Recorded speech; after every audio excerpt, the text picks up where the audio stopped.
Getagi Twisna, Lau Lauduna Changlai. Hoi Mau, Ho Palem, Taribo, Nachahale e.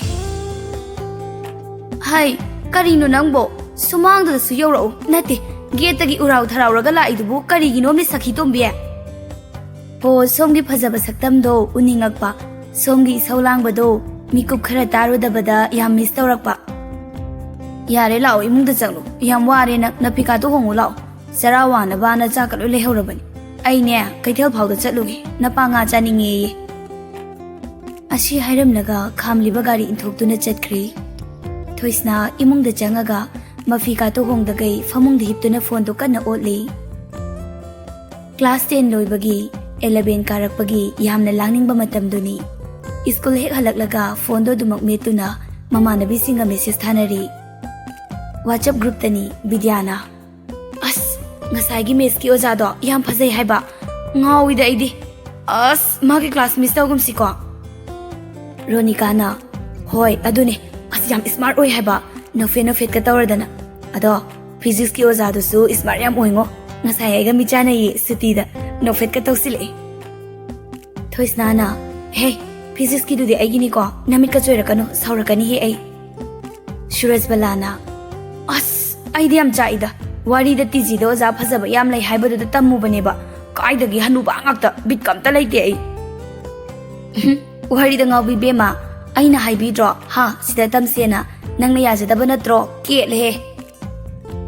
Ashum Makwari Krasana Reba Matunda, Toisna, Punkatara, Haiduna Yinglapani.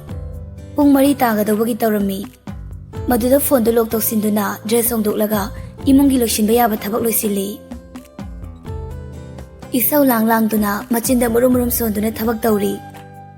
Nga lebe chatpa was kuiba. Machasi school chatwini halapagi waramani kaina kem khandabra khangdeba. Ngate, tabak silo shindraga naba nga kaduni. Pele ko, pele. Twisna ibema, nangilay bagsi pele bani ay. Nga duna loshin bayaba loshili. Imungi loshin baloy duna, lay duk sutado i. Duk tabo loirakpa adwaida, lay makaitil dagi halai. Lay mawangang duna pochay pusin duna imong da changlai. As, lambi kasi, chinbana. Karibu lay bano khangdim ni, gari ga lanthok pangamde. Nga lay babo adu kuy bro ima, ay nilay ready nga sana halagta na thongaga chabu sarani. Hay, lambi sinbagini ne. Nang ay nawado dumay na nga kanu hay banatro. Mauphatabiyam na male dana. Soy roy nang semdo uko yam thuna. Mama nang anglak pa doon Twisna tumilay kri. Twisna, hagat na kada changi. Lay mo doon jakom da jak tong nabaka na siyam say. Ngayaki matung da sumang da gari kamagi makulta ba doon da Twisna chentora e. Ba, hala ba, ay ga chapo lay raktro. Twisna, maton da pokpagi, mama mapa na yam luna tawi. Mapa na hina luna tawi, mama na karangang basak pataw ba ni. Sanahal na, lay ra e, ichagi kayo bagi lay ra oy duno. Lay masumapuri bahalak pagi makulta ba doon manggon da thuglai. Sahi na ayaw raga kesinari ba neba nang. Mama, nang siri onthok pa nida. Isa thuibi na keda na kana na keda ribano. Ado ne baba, yam nga angin nang lupisi. Oh, yare, pung ni pantaki daw ri, sakso loy ri. Makoy pabong sunya, pirol kari karahong da na taw biruro, jakay kasi magi. Thuibiya, lao, imaga jaksang da jaksim lo rasi. Hoy ma. Makoy humdo pulab, imong da changkri, sanahal nog to na machada yinglai. Twisna hoy gi imong si, yam kahina nungay badi oidi.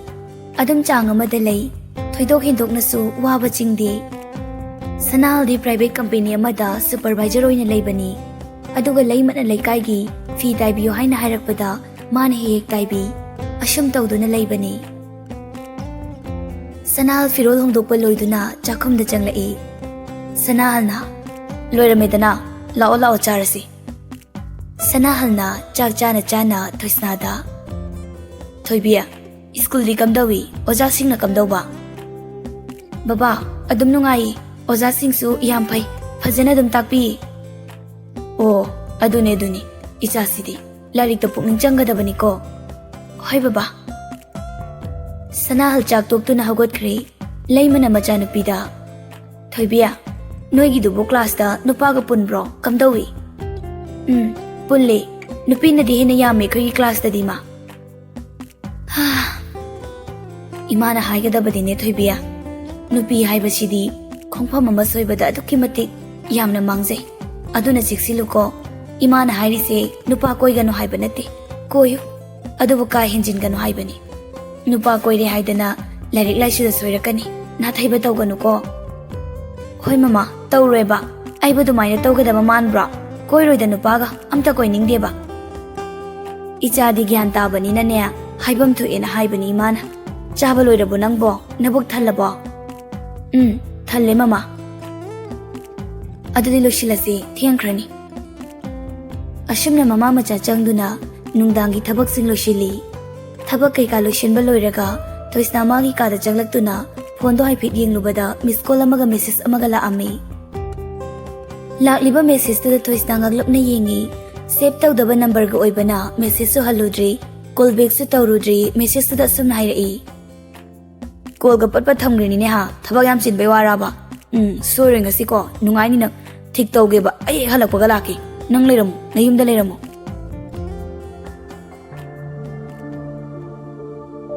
mathangi numitni ayuk pung 9 muk tari arun sanal gi mayumda lai arun sanal gi mayambani makhoi machin manaw ahumni sanal na khwaidagi iton ton ba oi arun na mayamba ahanni mabani gi marakta nupi ama yawi madi sagol banda mayum pali arunna Sanahal, bungo! Mapanda mi kaubagi makhol tabaduda layma, mapanda thulai. Arun oirambaduda layma inapina makoktuda, haifit singkatuna kupi. Layma thulapo ubada arunna muksu. Sanahal bulay bro. Layay tay, kautoksarake. Pida sidang hakta pambiramo.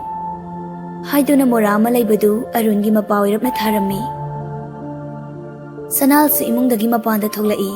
अदुगा मयामगी मनाक्ता मोरा अमा पुसिन्दना फमथै तासो कै ताकपिगदबा सुमदौबनी पाबुंगै मागगी चहीगी दिन ताबनी नंगबु काउरब्रो काउदिये ताचो आइसु थबकसे थादोकपा यादबन दक्से अदुगिनी फरामै तातारबा आइगा लैमगा सुंगरांगदा खनरमिनी कमदौसिगे हाइदना ताचौगी नाक्ता ससि सोइनरमलिबनी होइने नंगनबु ओइरसु आइनबु ओइरसु काउनबा यादेको हंदकी सजीबुगी 13 पानबसिदा ताबनी मसिदा लेकाइगी अहल खरगा नकनबा मरी मता खरगा तौरसिराना खल्ले होय ताचो असुम नाइदा तौरसि तंजादुदा थोइसना इमुंगदगी हाथो हाथो चेंथोरई अरुणना हाइमा इचाबो स्कूल चतोरबो तमना तौनी नंगबो तुनिको औ बाचो चतोरे चतपदी कनागा चतोरिबा बसता चतोइरो चतोइने इमानबीदो असिगी खोंगनांगसिदा ngaइरमलनी मागा चतोइने अदो बाचो आई थेंगे चलोखिगे को बाबा चलोखिगे ममा आई चले असि आइरमनगा थोइसना हाथु हाथु चेंचत तौदुना चतख्रे पुंग 13 मुक्तारी क्लास दा मखोय अहुमदु वारी कना सानरी थोइसना अस बिटका लेते सारपीओ की क्लास ने लागाबा असि अनुभसी चंगे अस आई को रोनिकाना अदुने हाइसे बिट याम लेते हाइबा विद्याना अमो खंगदिदा आइदी आइखोय की सारमनी दो लाखिबनी ngasai last period ngai dise wakre is आइखोय सारमनी काइना येंगनिंगदे मदुगी मिदो मया दुगा तुम हिगतले पक्तेबा सार प्रियोदौना लेमदे आइखोयदी आई लौदना याम लेमिसे उरेदना ngurung ngangnabado jana tara mali makhoygi bench on sinduna third bench stand up ojana hairakpududa makhoi hum pulap lepkhatli kari wari na sanari do ha ngasai da gi tawri bisibu tai sibu loina hairabraba nakhoi moina taklage haibro thoisna sir magi khose phugri ngakta ngaire ye adui sitpi ona sitpi bane ashi hairaga nakanda phamliba vidya da makhutna thili vidya thoisna da saurap yengi thoisna gi wadu taraga class da lairiba mayam do hauna nokthorei ojana yare pham matung da tawnu ko matung ga thengnaradi class da gi tan thokadabani ngasi di ahan bani nangak pirabani matam di kanana shu thengba ngamde haibaduni ashum tawna tha ma hujin khre usop to se aina khibadu usop ki matam yosilakle usop hayengni haibagi numituni laikai gi maulai shabi do injang sembalai laikai gi mauna thoisna nangbu kai da tam lage school bo Indoncha modern higher secondary da tamme. Oh, ado mi anauba yamna thengnaramani nangdi. Nasakka phajare ibema siksilu. Nupa mayamna mukne gate paring paring leiramdana ba. Traffic jam oini he. Ado hairaga mauduno e. Tanjadu da Manitomba na Thoisna bo kaurai. Manitomba Arungi machani Thoisnagi na mabungni. Thoibia, sidam talaw ne, kainom ta haige ba. Aula age. Hinsang simbado thanamlaga mabungi manakta lai. Kai lerage tamo cho. Aigi kada phone layobane, amta lawru cho. Ayam ware ba, chalo chalo. Haurani mage si pakon si bise. Chocho, ichandi masak su phajai, maram su yamoi, chatlo ba. Thoisna do sauri chat kre, phone do lawru raga mayam bada. Se, sida kem hair kanu ko, thabak yam chili. Okay, hair ai, chalo chalo. Manitomba na phone do yenglaga call tawge na khanba number do kanna, contact list da changdu na thiri. Tanjadu do maningdagi. Som sahib ti phone to busu paikalakte, message thar so alakte. Number ka sinai khoidaga khangandabida amamu yam tawre ba. Bye. As thajade. Khangbu khangini maningdagi hekta. Mekirasna. Ngarang nungdang call adum tawbani. Message su thai pairakte ne ha. Number du su yade ba. Nangna nahan muk tarakpa number du dai tawbani. Adu su pairakte. Number ga nabu silabo. Sinde. Adu de khoi thoibigi number dai tawbani da. Number khangdabani da. Ma su paira aroiduna. Khangsu khangamui. Ado nang kam kan thok laino. Ngasi tholakpani. Sumoning dana lakpani. Adu di matang yam chare. Hayeng to khoi yu shop am laiba ko lao ngantana. Srinivas hoisu lakani ba. Mekirasna. Daw se adum yari ne ha. Phare. Free ne bhairadi khoi adum yani duni. Manitomba na. Aina siara kani se kasang khangabani. Mamanaba ani do punna nokminai. Nahai wari watai ngahak sanaraba matungda Mekiras mayumda hankri. Mathangi numitni yumda thabak thokpagi mi gaidu ngantang hogatuna masa masagi thabak sing tawri. Pung 8 adai da bamon sing mai thagat pa hokri. Thoisna su mama ga ngangna duna lushili. Mama na ngantana hogolu si yaro dori baneba. Pung si ayokre. Loidriboro nangbo. As ngang he loire kai noi ma. Thoisna green machugi khudang half oina tops ama letli. Adugo chandon machugi phanek ama setli. Kuchu pan boy bana setorakpada paksaba oi. Masham chu khwang yok phatana lei. Masam du bindi komli lolaga naganda thadai. Mama gi manakta changi aduga mama se chandon amta thinbiyo ba. Aina ngasai na loshil haiba natra ba. Lao thengi mi loi la hawrabani ko. Laima macha chandon thillaga mama macha anima usap mafamda lai. Somdana Mekiras ki kada changlaktuna Suraj nan thongnau sing hangdoga Mekiras da.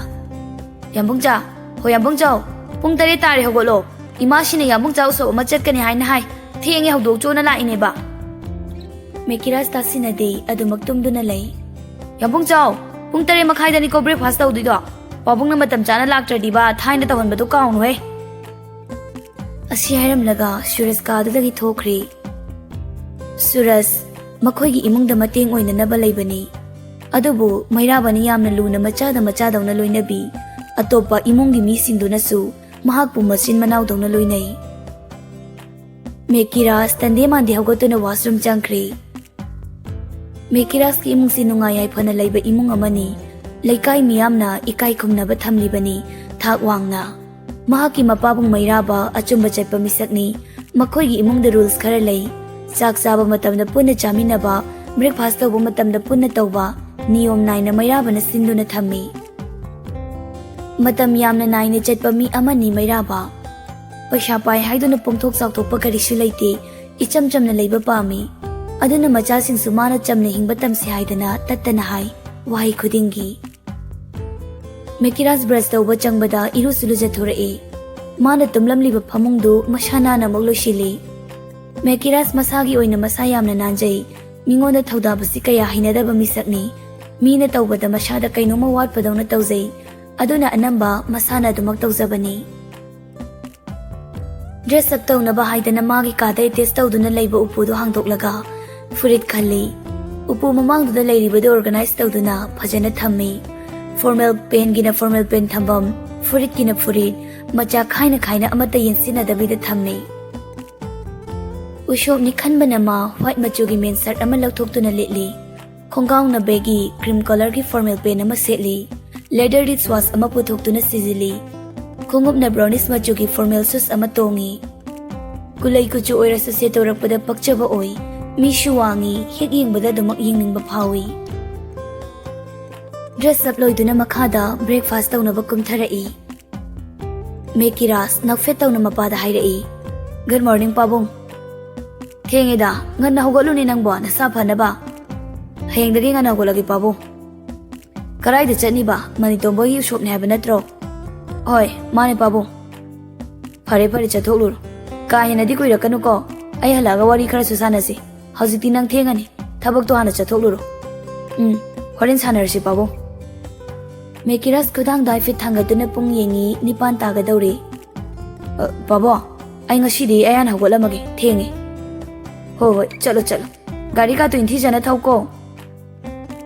Mekiras hoi hairam laga mapalumda thokri. Gari thaudoke na tawringai da pocket ta yauriba phone vibrate kana tawrai. Roger calling. Phone paikhat paga Roger na. Hoi rong tawriba ha thabak loi loi dore khodi nate nang kari tawrige ba.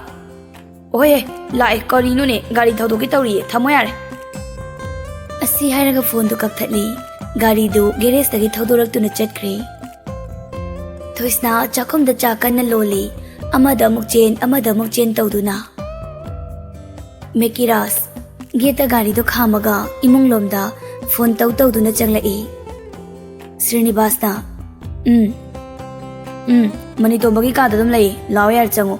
Roger ni solang badane mau phata bide yele law yar. Phone wari sana changlakpaduda Thoisna na chapuduna tholakpadu mata singna urudri. Thoisna su thaidokhida winingdana adum sangsilakpani. Ngahak ngai gi khanbada Thoisna gi maningdagi angang amana chensilakpada Thoisna da thingjilakpada Thoisna ngakpa ngamhaudraduna mamangda leiriba Mekiras ta cha do hijinkhre.